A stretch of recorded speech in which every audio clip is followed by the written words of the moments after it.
Il est 16 h, petit briefing pour ces agents qui commencent leur service. Avant de partir en patrouille, direction l'Armurerie pour Philippe Piquet, directeur de la police municipale. J'ai pris les 2 cartouches qui rentrent dans l'arme. Vous voyez, ce sont des cartouches flashball, donc de grosses balles en caoutchouc. Maintenant, je vais percevoir mon arme, donc qui est dans une armoire forte, dans un coffre-fort. Son arme, un flashball, aussi appelé lanceur de balles de défense, une arme de 4e catégorie. Équipé, le policier municipal rejoint ses coéquipiers. Au programme de ce début de service, un contrôle routier. Même dans ce genre de mission, le flashball peut s'avérer utile selon cet agent.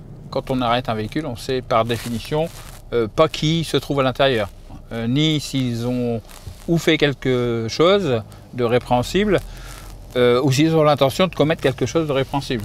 Donc quand on veut sécuriser un contrôle routier, d'une part il faut être plusieurs en effectif, pour être vraiment certain à la fois de bien faire le travail, de sécuriser, de contrôler, mais également de pouvoir le faire en toute sécurité.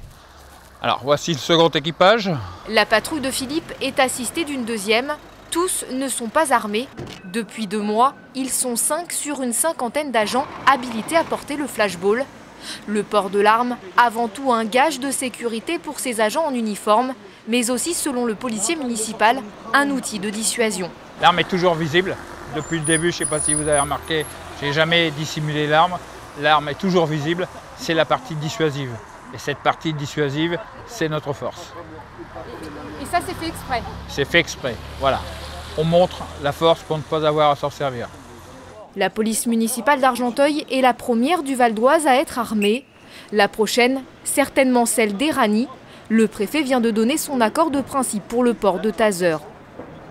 2 demandes sont encore sur son bureau, celle de Franconville pour être équipée de flashball et celle de l'intercommunalité de Roissy-Port-de-France, cette fois pour le port d'armes de poing.